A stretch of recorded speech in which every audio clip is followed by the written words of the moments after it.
Welcome to the Religious Treehouse. I'm Matthew. And I'm Jody. How are you doing today, Matthew? I'm doing good. I made some harira last night and Ooh. I'm so excited. It was so very good. Um, and it's the World Series at the time of this recording. So I'm doing great. It's like Yeah, everything's going good right now. How are you're you flying doing? high. Yeah. I'm pretty good. I went and got a nose piercing and Ooh. dyed my hair. Big changes, Ooh. man. Yeah, it is. Can't tell on the video, but it's red. Is it really? It's like a reddish purple. I like Check it. out my TikTok. Okay, yeah, it doesn't like show up through the camera here. Well, No, guys, if you watch more of our videos and like give us money, we can have better camera equipment and better audio equipment so we can see Jody's new hair. yeah. Please donate or figure out how you can donate. We don't know how you can donate. Watch and share. That maybe will get us money eventually. Get us verified. We need Verified. Yeah. more followers and subscribers to be verified to monetize so we can help ourselves and others. Yeah.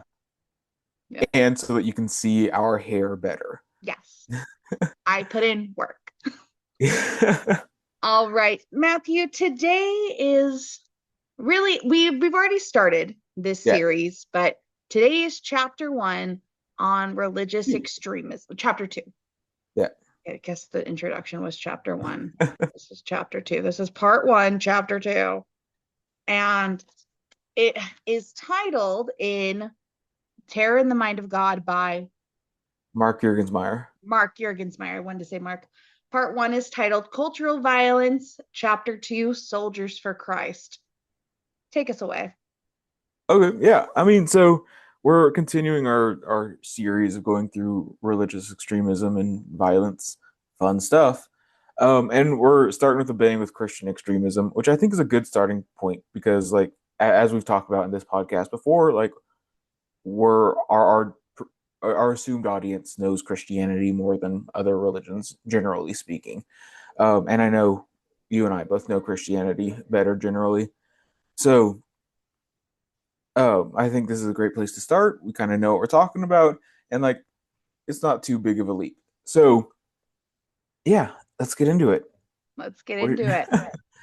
oh, but yeah, I think often when we think of extremism, religious extremism and violence, we think of Islam because of the looming idea of 9/11 and stuff like that. But like largely Christianity before that and currently still, I think has the highest statistical amounts of religious extremism and violence, ranging from the troubles in Northern Ireland to uh, the Atlanta Olympic bombings to Oklahoma City building to Joseph Kony's Lord's Resistance Army. Like there's a lot of different Christian extremist groups out there, and like also it's in the general milieu. We think of it a lot more because Christianity is the dominant Western religion and has most of the press. So and there's also like lesser, like not as extremist, like Westboro Baptist Church. I think that's a big one that like people think of. I don't think we can like label quite as extremist, but it's certainly fundamentalist and on the verge of it. Yeah. But yeah, so I think we're going to talk about some like uh examples of like religious extremism and then kind of dive into some of their like justifications for it. But yeah, any thoughts as we get started? I mean, you're correct in that when you think of religious extremism, my mind immediately went to Muslims because that's just the Mm. temperature we grew up in. Yeah. And the things I learned in this chapter, I was like, why didn't I learn them before? Had you not heard of most of these things? No, I Cool. hadn't. Cool. And I got very sad because these are sad things that Yeah, happen to real people. right. And obviously trigger warning for, murder and bad things happening and, all that stuff. So let's get into it. First example we have is going to be Anders Breivik. This one isn't one I was familiar with, though I feel like I should have been. Who he killed 77 people in Norway, 69 at a youth camp, and then 8 people in a car bomb.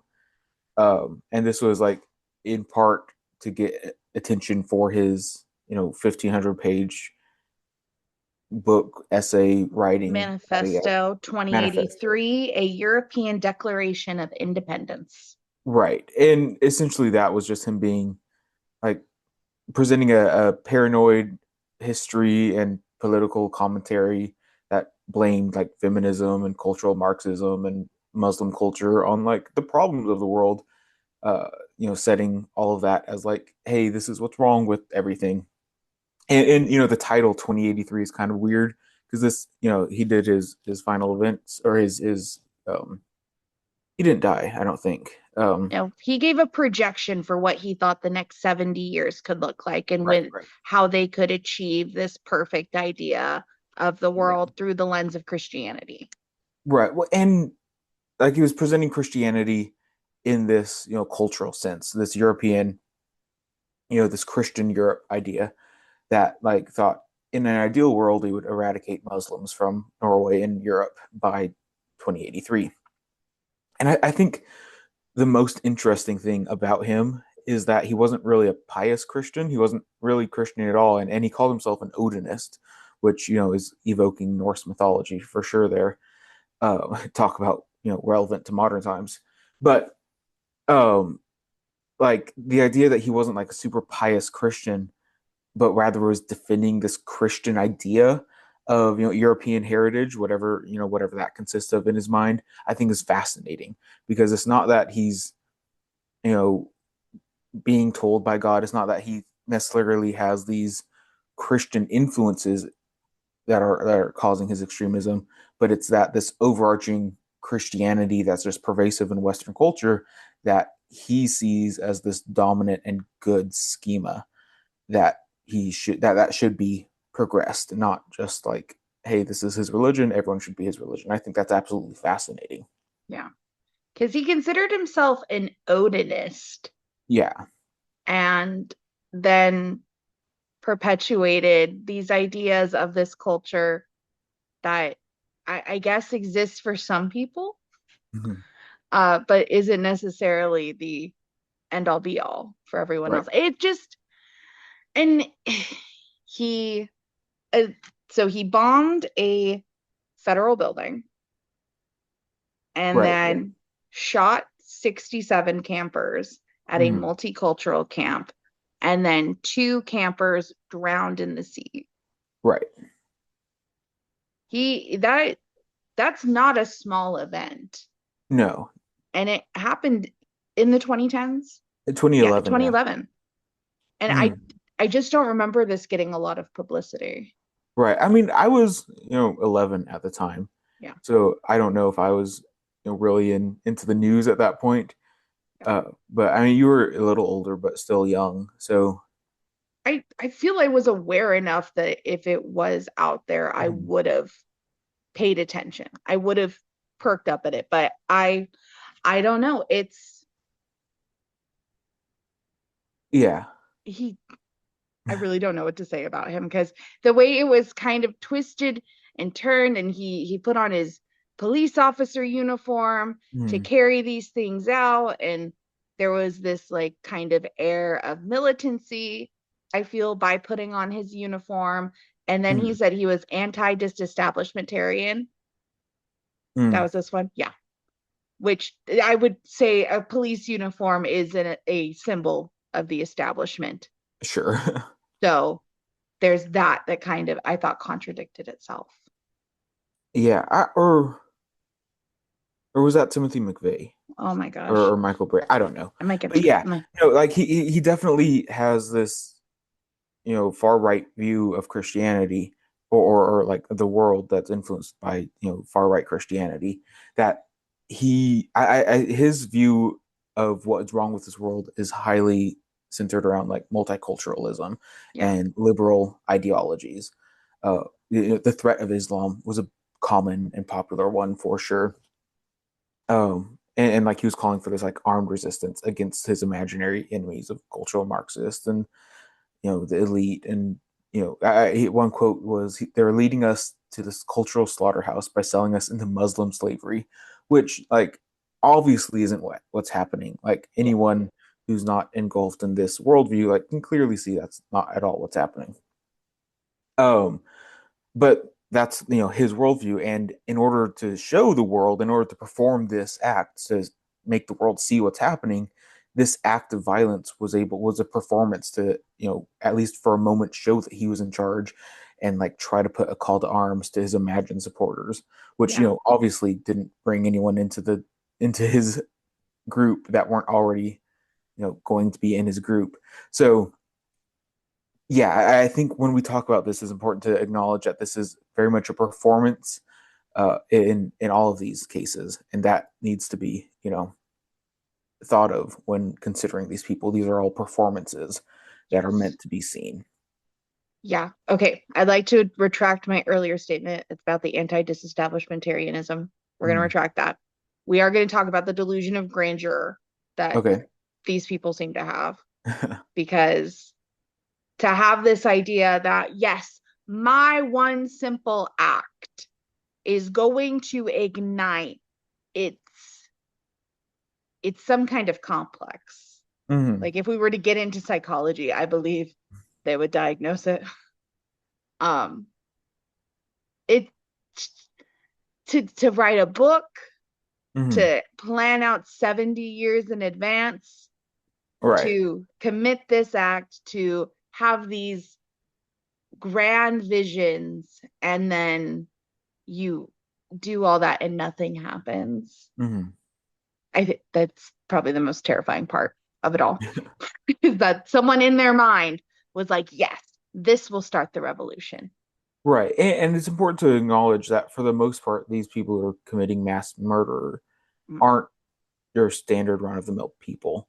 Like they are like this isn't your average Christian. This isn't your average Norwegian. This isn't your average whatever. This is like on the far, far, far extremes, obviously. But yeah, definitely something unique going on.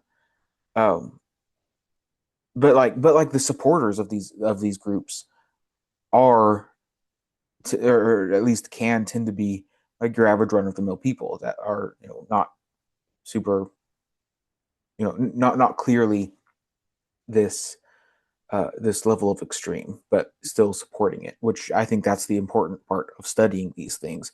How can we understand the average person that looks at these acts of violence and says, no, that's justified? Because that's what we need to be concerned about. But yeah, moving on to Timothy McVeigh. Yes. Right. So Timothy McVeigh, were you familiar with Timothy McVeigh? No, I wasn't Oh my, okay. familiar with Timothy McVeigh. So Timothy McVeigh, he's this one's like very famous because he did the Oklahoma City federal building bombing. Mm. Um, this was what, the mid 80s, the Let's see early in the 90s. book. Um, but yeah, so and I think he's similar to Breivik, Timothy McVeigh. They're both young white men who are imagined soldiers in this cosmic Christian war, thinking that their acts of destruction would trigger this larger battle that would save society from the liberal forces and multiculturalism and modernism, and like they even use like similar explosives in their bombs. Yeah. And 1995. 1995. Yeah. Okay, yeah. Um, and the other thing that I think is important to note is this idea of cosmic time, that these things are happening within this cosmic war, but also within this cosmic time. So 2083 was the 400th anniversary of a loss in the Ottoman Empire that supposedly Yes. like stopped Islam from spreading into Europe. So that's why 2083 was a big date for Yes. Anders Breivik. Likewise, Mm. his attack occurred on the the anniversary of the Kingdom of Jerusalem being established by the First Crusades in 1099. Yeah. McVeigh, on the other hand, also uses important dates, and he used the anniversary of the Waco siege in Texas. You're Oh, familiar with the Waco siege, I assume. I've heard a thing or two. Yeah. Yeah, no, that so the Waco, we're not really talking about the Waco. Have you been to the campus, the because No, I you've been wasn't to it, here when area? you visited, and you finally got them to go. But when I've gone with them to Waco and been like, can we go by the place with the thing? They're like, no. Yeah. Oh, so Waco or David Koresh and the Branch Davidians, there's this big shootout with the federal government in the ATF. Um, and he was a Seventh-day Adventist far extremist. That's a topic for another podcast. Um, but like they still have the church there. They still have it's a fascinating place. Very eerie, feels very weird, but fascinating place to be. That's beside the point. But that event of like this big stand up between this Christian group and the U.S. government, sparks a lot of interest for a lot of these extremist groups. So by having this attack on the anniversary of that attack, that has some effect, that some purpose in their cosmic scheme, the cosmic war, the cosmic time frame. So I think that's always important to look at when considering these um, events, and even like modernly, the October 7th attacks that would happen on Sukkot. So, was it Sukkot? Oh my goodness, I could be getting that wrong. But like, it's very common for these attacks to be this performance on a specific day happening within a cosmic time frame. Um, because on the one hand, that like adds to it, it adds to the, you know, pageantry of it, but Yeah. also acts as like an important marker as part of the religious events happening. Yeah. I So, mean, would it be yeah, fair to say they're adding numerology or what's the G one? your gematria. Yeah. Without I meaning think that's to? that's a different thing. I mean, that's gematria is explicitly Jewish, Okay. um, and numerology I think is more so with like Adding the numbers up. yeah, adding numbers up, finding secret meaning in numbers and stuff like Mhm. that. Less so to do with like dates, more so with like conspiracy theory type things, Mhm. less so with having a sacred time that's being reflected in current events. Yeah. Um, I was scrolling through to find the anti-disestablishment line. I was like, who was that under? And I did just come across the fact that Brevik thought he was like a hero in World of Warcraft. Sure, yeah. Sorry, just dropping that tidbit in there. Moving back to McVeigh. So he blew up what? It was a The federal Oklahoma building. City federal building. The That's a big building. That's a Yeah, big, but he was copying a book. the Turner Diaries. Yeah. Okay. What can you tell our audience about the Turner Diaries? So the Turner Diaries was written by William Pierce. He obviously went by a pen name when writing it, Andrew McDonald. But it was this neo-Nazi text that kind of you know thought it looked at like the liberal politicians and the globalization, multiculturalism in the world, and kind of looked at how they needed to save the country, or how these extremists needed to save the country from um, the white, straight, non-feminist Christian men who needed to be shocked into reality that the war had begun. Yeah. Um, so yeah, like it's this apocalyptic bag. It's fiction between like freedom fighters and the American government turned into a dictatorship. This is interesting because like I'm sure you can find it online or somewhere, but like Mm. you can't really buy it on Amazon, or at least I don't think you can.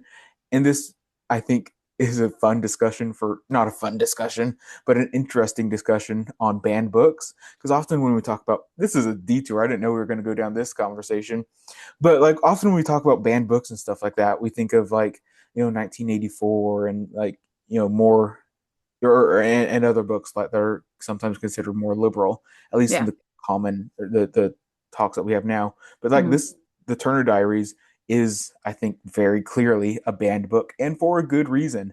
Yeah. Um, which like I'm okay with this being a banned book because it like promotes such bad ideologies and such harmful ideologies. So like there's things we need to keep in mind when we talk about banned books. And I'm Yeah. not, yeah, and I think this adds a kerfuffle to the conversation where, like, yeah, I think maybe we should ban this one. It does. Or, at least watch list.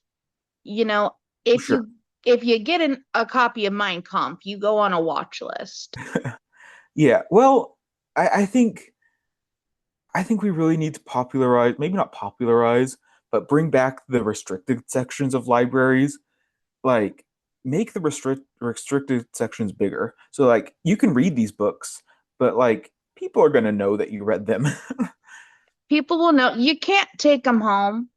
Right, They right. can't live with you. You can't spread it around. But if you want to read it, to have that knowledge, to be able to cite that source, then go to the. I Right, like that. right. Maybe we just need bigger, better libraries. That's the solution to this problem. Which Fund the means libraries. more federal spending and support Yeah. and more programs for the public. Crazy. So, What were we talking about? well, we were talking about the Turner Diaries. He kind of Right. replicated that, and they tracked him. They tracked his movement Mm, before. He had made some phone calls, and he'd even been pulled over on the access road mm. near what were they, near Elohim City. Okay, yeah. And there was a group, a collective. Yeah, so it's like William Pierce wanted the like he wrote about federal building with explosives being built up, and then Timothy McVeigh essentially like copied that verbatim. And Pierce was hoping that it would spark a revolution that would like undo America's separation of church and state, because he hated organized church, but like wanted a state sanctioned religion, like a government with like religious law controlling it. And so that's why a lot of these groups live in small communities, because like on the one hand they hold like an apocalyptic worldview for the most part, and conspiratorial worldviews about the government, many of which are anti-Semitic. But also, like, if they want to live in this world with biblical laws or whatever that may look like, then you need to have like a small community to do that. So things like Elohim City, and I think more recently there's some up in Idaho that are you know increasing or getting louder in the news, or at least they were a few years ago. But you'll see a lot of these Christian identity groups, which we'll talk about, um, kind of group themselves in community. And on the one hand, that helps them reinforce, the narratives that they're hearing. If you're with a bunch of people that already agree with you, that's going to, amplify what's going on. But also it reaffirms like what you stand for, what you believe, and in this case, Christian identity, which is like a theology based on like racial supremacy and biblical law and stuff like that. Oh, the really fun things. Yeah, of course. Yeah. Yeah, we love race-based theology because that makes the most sense. Right, right. It's not good. I think It's I think if I think we're being clear on this, but if we're not being clear, racism is bad, and yeah, sorry, theology that promotes racism, that's also bad. if you didn't catch my sarcasm, Yeah. we're not here for that. There is no supreme race. Right.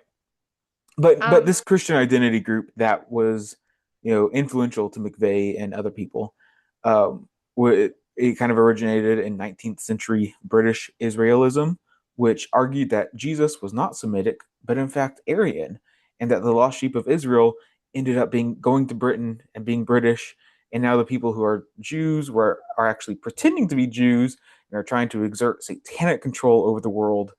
And then these ideas eventually came to the US with the help of automobile mastermind Henry Ford. So a lot of this is rooted in conspiracy theories that make no sense whatsoever. That is not good in any sense. And part of it is Henry Ford's fault. well, you know, And this is why I drive a Toyota. Um,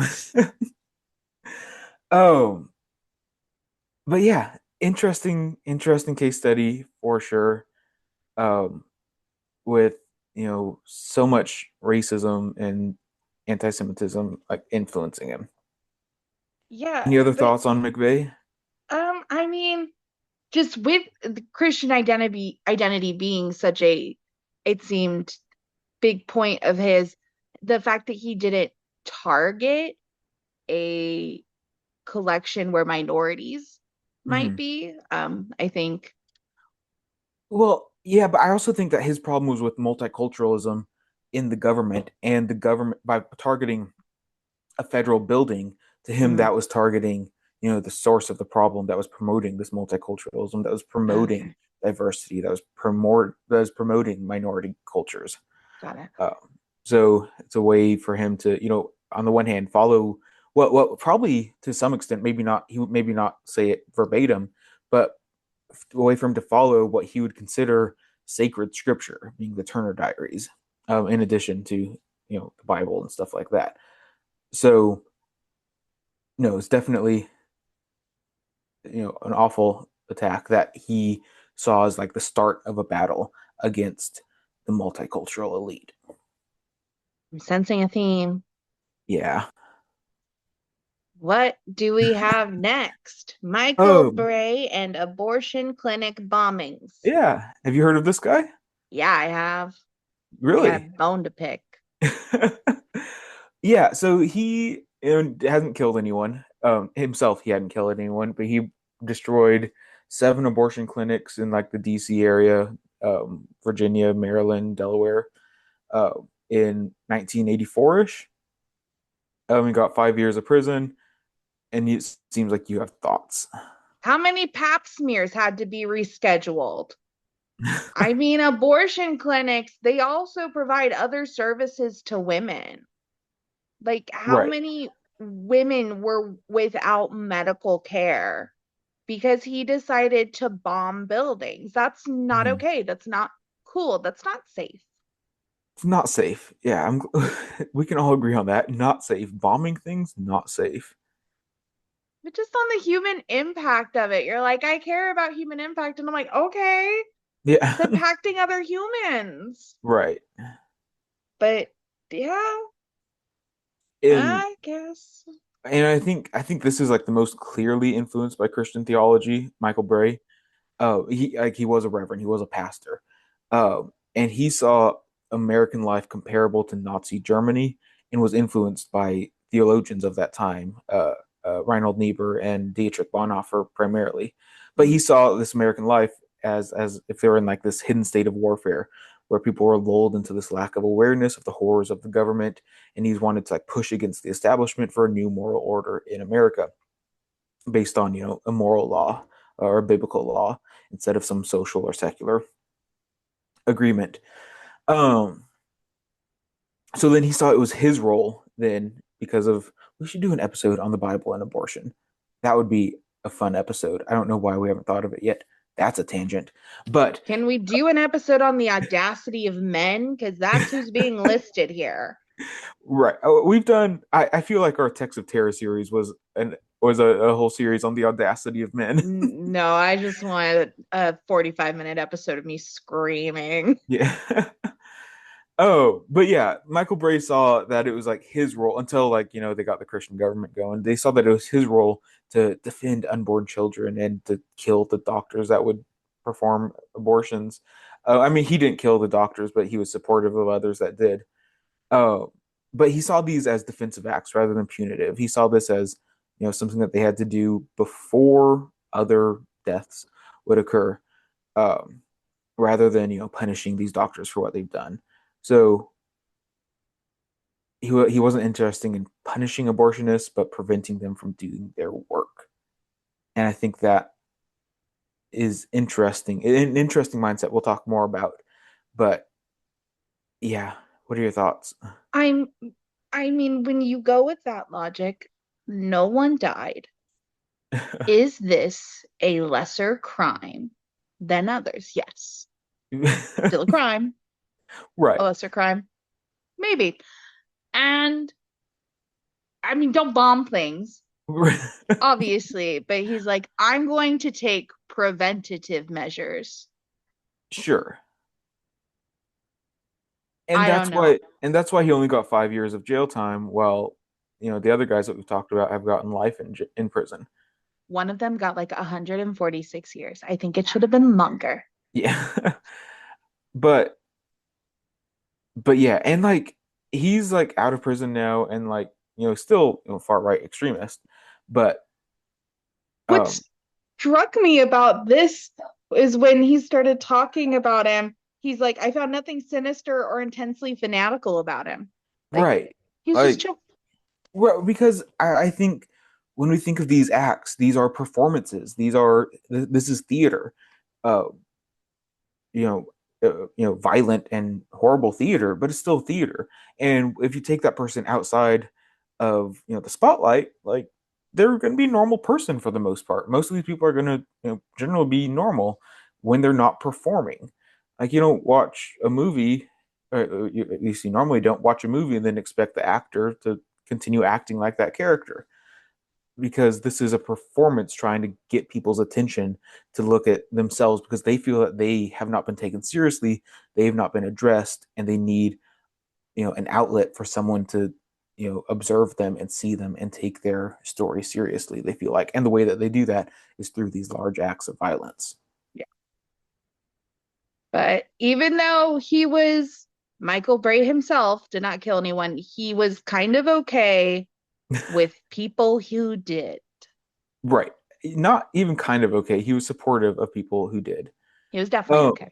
yeah. So Bray was, you know he found support for his actions in people like Dietrich Bonhoeffer, as I mentioned, who was a theologian from, I think he was from America. I think he worked in New York, but then was drafted to go to Germany to help assassinate Hitler, as one does, as a theologian does. And once he was doing that, the Nazis figured out his plan and they uh, hanged him. But he was seen as this like martyr for Christianity, for the cause against Nazi Germany. He was also influenced by Reinhold Niebuhr, who around the same time started as a pacifist, but then came to believe that Christians could commit violence for the sake of justice in small bits and pieces here and there, if absolutely necessary. And he just took that to the much bigger level of like, yeah, let's bomb these clinics. But yeah, his justification based on theologians differs greatly from Timothy McVeigh um, and Anders Brievik, which I think is interesting because that allows us to talk about things like just war theory and the biblical conversations of violence and stuff like that. Which let's get into. Yeah, any thoughts Yeah. so far? I mean, it's just horrifying story after horrifying story. So let's get Yeah. into how people can rationalize this, I Right. guess. So the biblical evidence disagrees with itself. Let's talk in New Testament right now. Mhm. Uh, it Jesus's commands to like love your neighbor and or love your enemies as being like important were considered, the highlight, the main thing that you listen to for like the first few hundred years of Christianity, and still continue to be taken seriously by very, very many Christians today. Mm. And it's not until a few hundred years after that, particularly with Constantine, but also previously with no, who did I say? Constantine? Not Constantine. No. Augustine, but also previously with Cicero and Ambrose, that justifications to like figure out how war and violence could be justified were figured out. That kind of started with some verses in Matthew and Luke, that where Jesus says he came not to bring peace but to bring a sword. Um, and that is kind of a way for people to think, hey, what's going on with this violence thing? Because when we think about violence, we often think about the Old Testament, and we'll talk about this. That's wrong. New Testament is also very violent. New Testament is also very pacifist. So using the Bible as justification is, it's always, as always with the Bible, you pick and choose what is, important to you. Yeah. But by the time of Augustine in the fourth, fifth century, he kind of developed what we know of as just war theory. And that kind of is justification of military use under certain circumstances. That being that it expects to save more lives than it otherwise would have caused to be killed, or that and that the violence would be approved of by an established authority. Yeah. So, and this was, expanded on by Aquinas and tons of others throughout the, 1600 years since Augustine talked about it.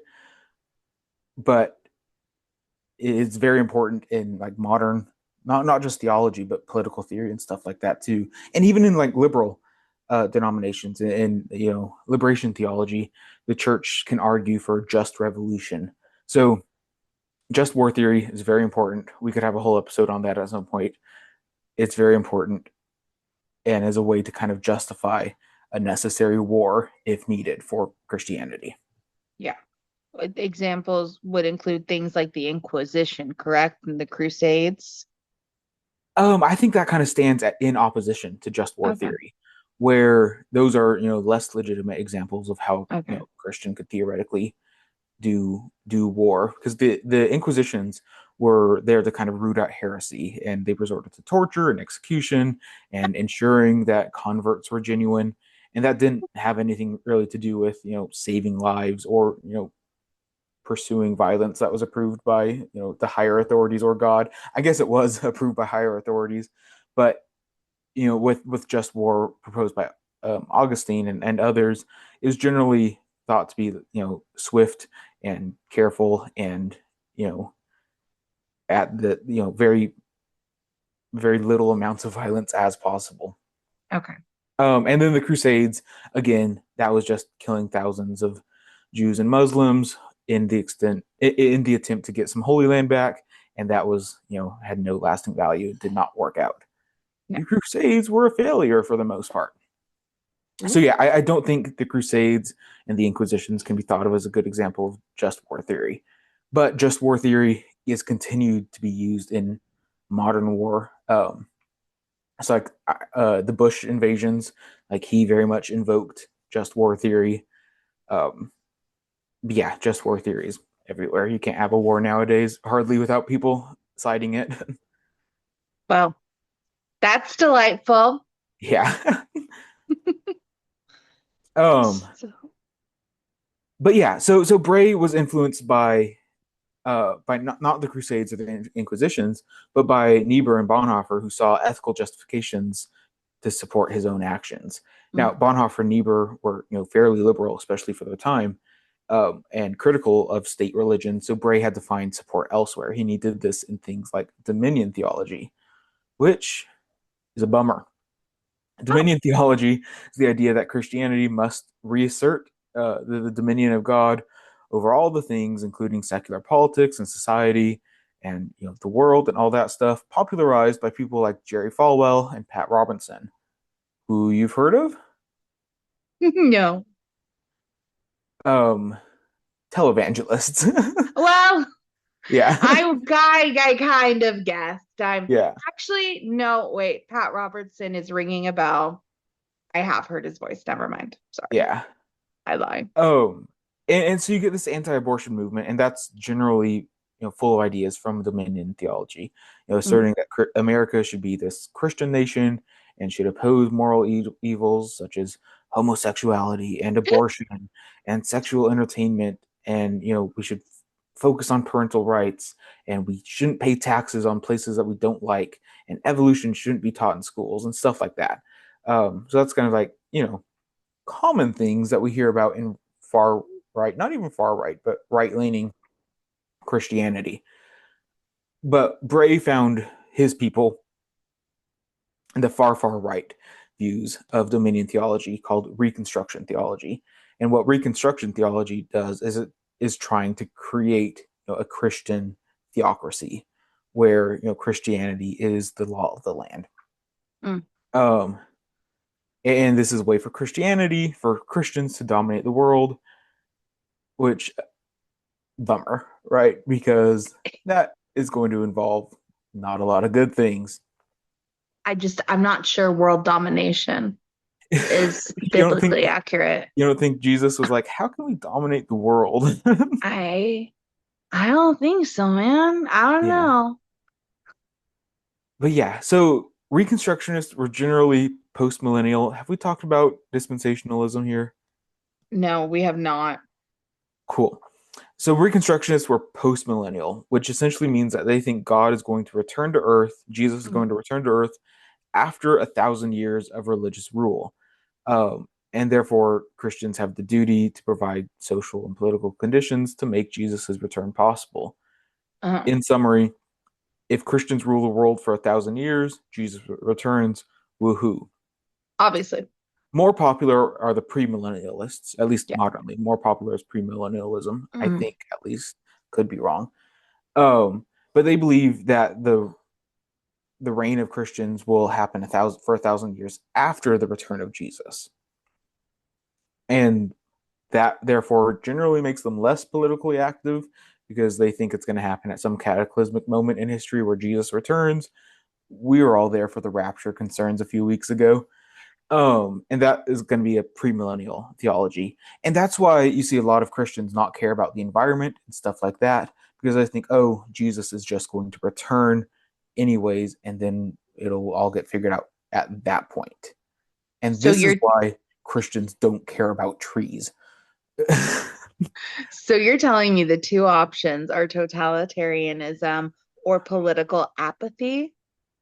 I mean, yeah, I mean that's uh, reducing them a bit too much, but yeah, yeah. Well, yes, I know it's reducing them a lot, but Yeah, because I've already reduced them a lot in my summary of them. But yeah, and that's not to say all Christians are um, premillennialist or postmillennialist. yeah. Most of them probably haven't even heard of those words, but a good number of them are one or the other. Yeah. But um, but it is a very pervasive theology, especially in modern times, since you know the end of the 19th century, at least. Um,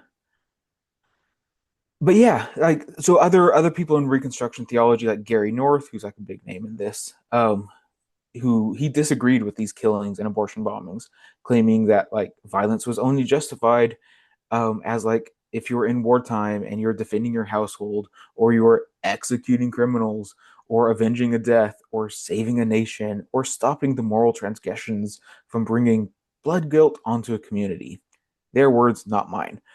And I think maybe that's not a great excuse for war or violence or anything like that.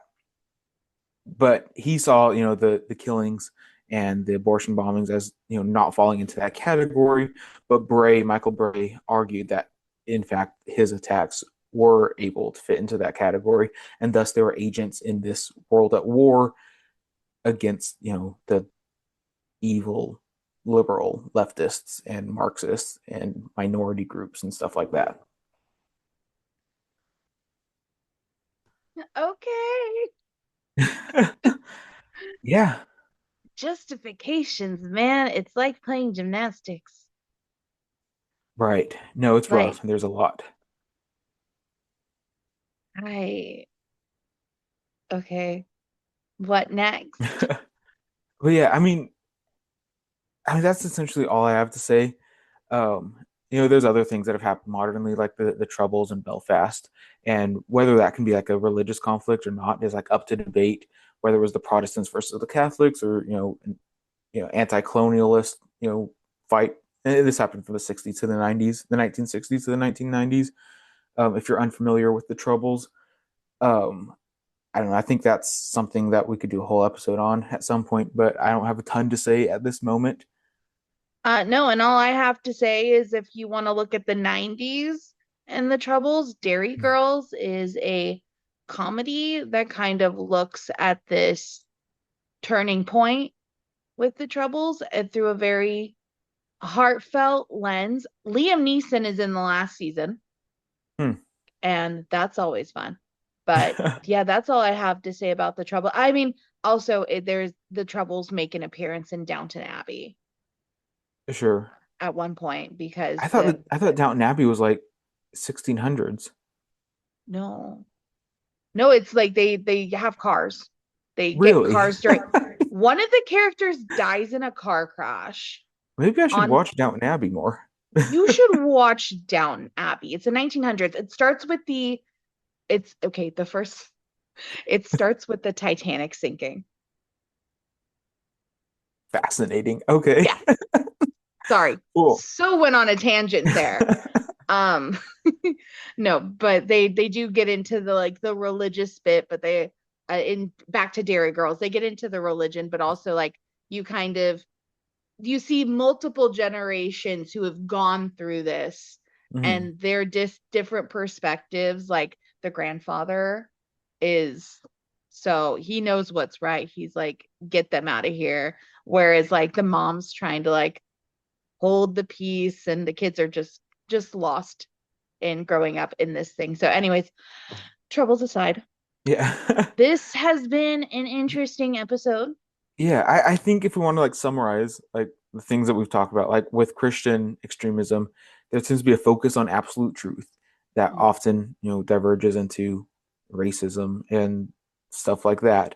But, people very confident of their historical, socio-political place in the world and that their Christian worldview is the right way and that everyone should have that worldview. It's a common recurring theme in Christian extremism. There's also this recurring theme of cosmic time, that they're in this cosmic war within, very special sacred moments, and it's their job to enact and act on these moments in this time to be part of the cosmic war that's happening, often being, fighting against the radical leftists, whatever that means from these extremist perspectives. And there's also tends to be a sacred text of some sort. Often the Bible is a sacred text, is the foundational sacred text, but there's also influences from other texts, whether it be a self-made text, whether it be the Turner Diaries, whether it be other pamphlets from around. Christianity seems for some reason to you know have books as sacred text as their way to make sense of the world. And that makes sense given that so much of Christianity is so Bible focused. That yeah. would make sense to have another piece of literature that would also kind of add importance to them. And finally, with Christianity, with Christian extremism, defensive action is another thing that they think is happening all the time. In this cosmic war, it's not that they're initiating the war, it's that the war has already begun. So their acts of extremism, their acts of violence are not done to provoke, but to defend and, you know, act defensively for their view of Christianity that must be pursued. It's not that they're starting the war, it's that they view that the war has already started and they have to react to That was beautifully summarized. it. That So was yeah. almost as good as my Witch of Endor summary. Go to our TikTok. All But right. yeah, I think that's all I have to say. Do you have any other, you know, tidbits on, Christian extremism off the I top of your head? mean, don't murder, be And kind. okay, and so that's why so much. Sorry, you had great words there. Don't murder. That got me Okay. going. But that was why so much of early Christianity was, pacifist for the most part, was because they said the Ten Commandments are like don't kill, so we can't kill. We're not going to kill. The Ten Commandments say don't kill, and then as they gained power, as Christianity gained political power, they're like, okay, but people are going to war with us. We need like to find justification to like, kill if we have to. We don't want to kill. Killing is bad, but if we have to, our hands are tied, and so it causes this reinterpretation of like what's important in the Bible and ways to justify war if need be, usurp the commandment of don't kill. Yeah. But yeah, continue. Sorry. No, no, I'm glad because I was thinking about it. I was like, I feel like thou shalt not kill was very direct. Yeah. How do you twist thou shall not kill forwards here? Yeah, What in is it in English. Hebrew? How many I think words it's is it? two words. I think it's two words in Hebrew, but I could be wrong. Okay. Just a few simple words. And, the Bible is pointed to like, no, it says it right here. And I'm like, but it says this right here about the killing guys. Yeah. Um, I was gonna be like, it's fine. It's not fine. It's not fine. It's not fine. We have words. Let's go back to the pacifism. All right. But yeah, this has been an episode An where episode. we talked about Christian extremism. Thank you for joining me. Thank you all for listening, If you want to hear more from us, follow us on social media: TikTok, Instagram, Blue Sky, YouTube, uh, Spotify, Apple Music, Amazon, all those places. It'll be great to hear from you. Tell us that we're wrong. Tell us things that you want us to talk about. Talk to us Yeah. and tell other people about us. And above all, have a great day. Bye. Bye. Oh, Army of God. That was a Yeah, thing. it No, was a thing. I that feel was a like this thing. opened up so many documentaries that we can watch now and review, because people love making documentaries about this type of stuff. Oh, goody.